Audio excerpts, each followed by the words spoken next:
Bonjour à toutes et à tous et merci de nous rejoindre sur RTI 1.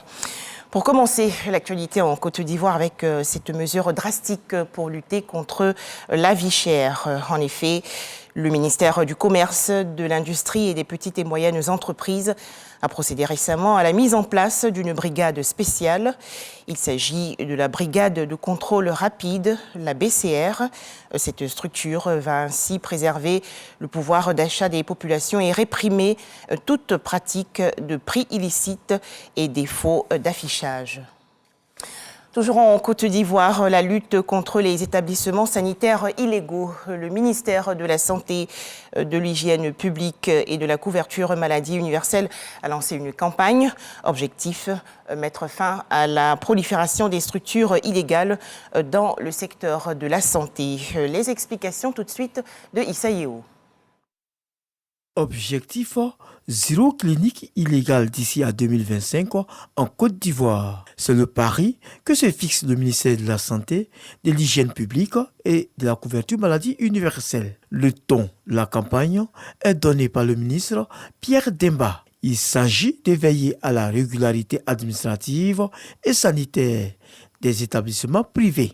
L'opération vise à assainir le milieu. Elle va aider à mettre fin au phénomène des officines clandestines qui exercent sans autorisation et surtout sans aucun respect des normes. Plusieurs actions sont prévues. Entre autres, la mise en place de l'Observatoire digital du secteur privé, le renforcement du contrôle, le démantèlement des cliniques illégales. La vision du gouvernement ivoirien est de faire de la Côte d'Ivoire un hub sanitaire sous-régional à l'horizon 2030.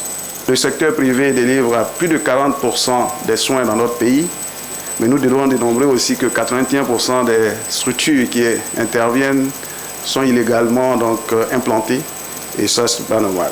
La performance de notre système de santé en dépend, et j'exhorte les opérateurs du secteur à produire tous les documents requis pendant la période qu'on a indiquée. Les guichets des agréments des entreprises sanitaires privées a été ouvert pour la circonstance.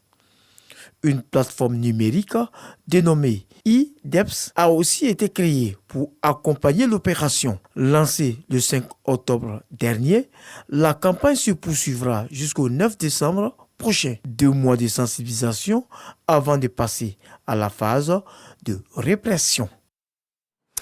En image, cet atelier à Grand Bassam, dans la région sud du pays. C'est une initiative de ONU Femmes Côte d'Ivoire. Objectif, actualiser le 2e plan d'action national de la résolution 1325 de l'Organisation des Nations Unies en vue de renforcer la réponse contre l'extrémisme violent et autres défis sécuritaires ayant émergé depuis l'élaboration de sa dernière mouture en 2019. Dernier point pour l'actualité nationale, cette conférence de presse organisée récemment par la direction de la pédagogie et de la formation continue. Il s'agissait de présenter la phase pilote du projet de bourse nationale du manuel scolaire. Le projet Bonamas est un système de pré-location des manuels scolaires aux élèves du premier cycle du secondaire des établissements publics et privés sur l'ensemble du territoire national. Plus de détails dans l'édition de 13h. L'actualité hors de chez nous.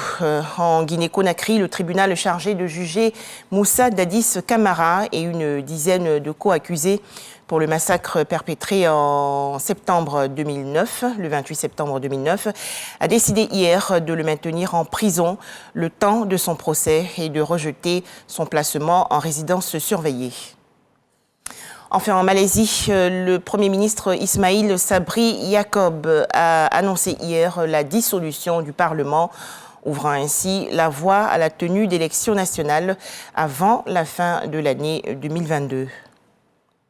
Voilà, merci de nous avoir suivis. Prochain retour de l'information, 13h, dans le cadre du journal de RTI 1.